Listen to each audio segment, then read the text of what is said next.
Okay, good to hear that. Now about the mock interview with the panel and the mains course which you did. So how let's deal with the mains course first. You attended the mains classes organized by optimizedis.com. So what do you say? What are you going to say about our classes?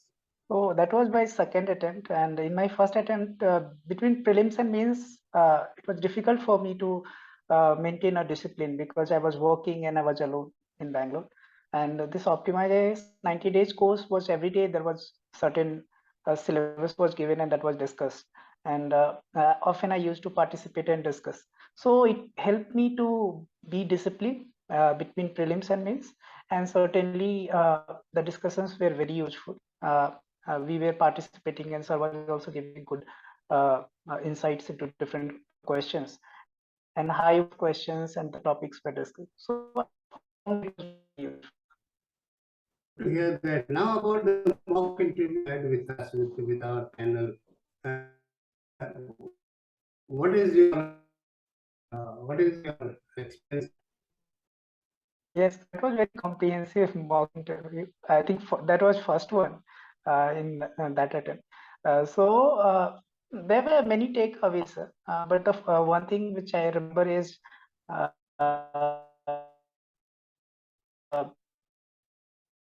have to, and that's a positive sense. And perhaps the good feedback was given to me, and finally I corrected and presented a positive aspects and more positive aspect for the civil services. So that is one thing I remember. Overall, it was very comprehensive. I think you given personal comments, and there were many other some professors and of course retired bureaucrats like you and others were there. So it was a good experience, sir. So now we are going to start from November our program for those who have written the mains and are likely to clear. Will you like to join us once again for a mock interview? Yes, sir. I'll again come before the board. Okay, so happy to have you with us, and this time, now we are doing even one-to-one, classes, so that you get a personalized point of view, and you can spend more time with us. So do join us for that, Sure, sir. and we'll be happy to see you once again. Now that you are holding a very responsible job while preparing for civil service exam, the aspirants are keen to know from you what you can tell us, how you organize your preparations while working in ISRO, which is such an important organization. This question keeps coming up time and again to us, either on Quora or on this forum. Sir, how do we prepare for the civil services when we hold a full-time job somewhere else? So what is your response? What would you advise the aspirants on that? So when one is working, then there are certain benefits and there are certain disadvantages associated with that, and we have to live with that. Now coming to how to cope up with that. So with job, there are certain benefits in terms of you have financial security. I mean, the major burden the people, those who are not doing job and preparing, is success rate is very less. And in our case, at least now we have something as a backup. So that gives a financial and mental peace and calmness. Now coming to a certain challenges in terms of the time, for that there are ways how people manage, and I have also managed. So the first thing is that cut the travel time. So I am staying near my office, and it takes almost 10 minutes, not more than that. So I'm saving on time. So I stay just 1.5 kilometers from my office. So 10 minutes going, 10 minutes coming. So cut the travel time. At times people take 1 hour to travel and then use that time in listening and all. That is not useful. So if one can afford to live near to the office, then one should. Coming to other part, that how you should target your day. So I was not targeting my day, I was targeting whole week. So I was targeting like this whole week I have the target, and that I'll try to complete in the weekdays and then weekends. For example, in my case, in morning and evening slots I was taking. So evening slot already I have job, so I was drained out. So I'll be watching only video lectures because that is very passive way of studying. So I'll watch video lecture and I'll sleep early, and the morning I'll take 1.5 hours slots for active reading. And in weekends I'll pump up and give around 10 and 11 hours, and on a week around 40 hours to 45 hours I was targeting. So that way I had planned for week, and then I try to touch from Monday to Sunday. So not thinking about the daily. So this was the time management. Tip.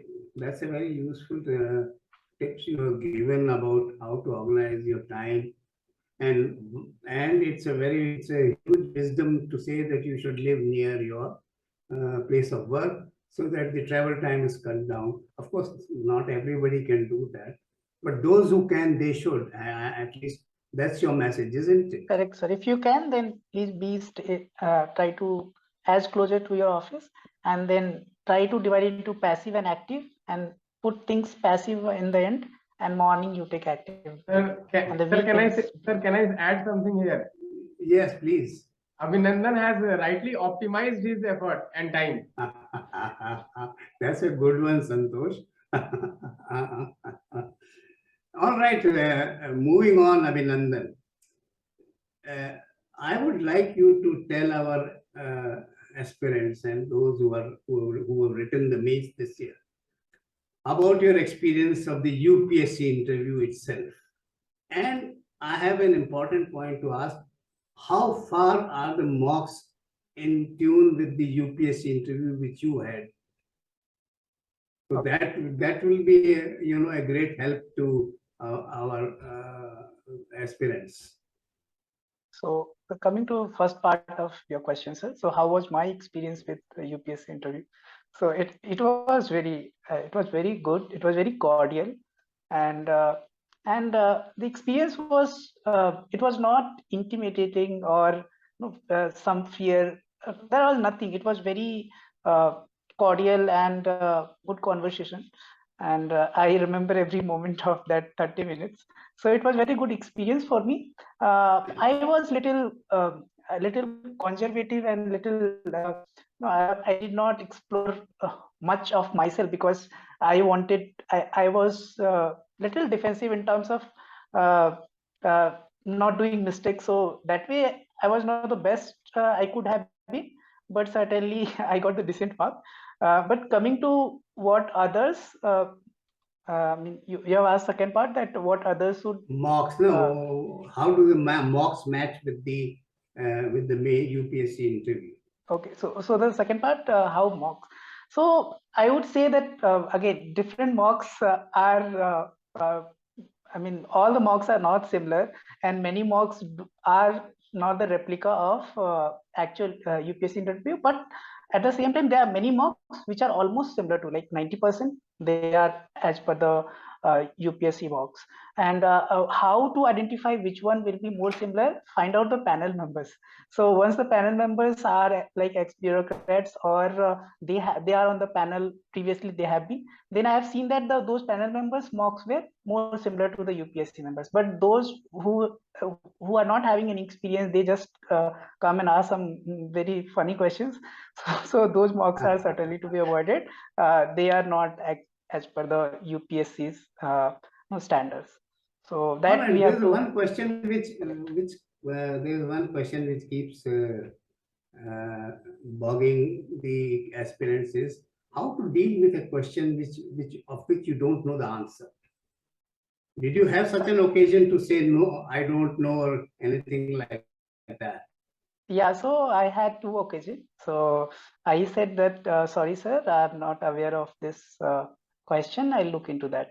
So be confident and say that I'm not aware. You are not expected to know everything under the sun. So maybe 1, 2, 3 questions we can say, I'm sorry sir, I'm not aware. And it happens with everyone, sir. There is no, and they are also okay with that. I mean, it's not that they'll give some stare or kind of, they accept and they smile and go to the next question. Thank you so much, Abhinandan. Now, Santosh, you have any questions to ask? Yes, sir. Thank you, sir. Yes, please. One thing before asking question directly to Abhinandan, I would like to tell something. What I observed about Abhinandan was he was always very calm and composed. So that is a very good quality of any successful person. Okay. although he was aspiring for a very important job, he's in a very reputed organization. So generally what I have observed, that people who are preparing while work, so they're always in anxiety that I'm not getting time to study, I'm not putting that amount of hour, and they will always compare them with others, but he never complained. So that thing, he has a positive attitude. One observation I have about him is, and I already have told him also, that he will definitely secure a rank, and he has secured it. So one thing for all future aspirants who are watching this, who are working, so as he has rightly pointed out, that jobs will have a positive perspective also and a negative perspective also. So you have to take the positive, that it gives you calmness. He was always calm. So I am very thankful to God that he deserved it and he has got this. So congratulations, Abhinandan, first of all. And we are Thank you very very much, proud. sir. We are very proud that you were associated with us, and we played a little bit part in your success journey. So, and see, first thing what I would want to ask is that when did you decide to join civil services? Because you are already, like, you're working in a very reputed public sector organization and you can contribute a lot there itself. So what was the turning point? Yeah, sir, it was there in back of my mind. I always had an aspiration for civil services, but formally it started at the end of 2019.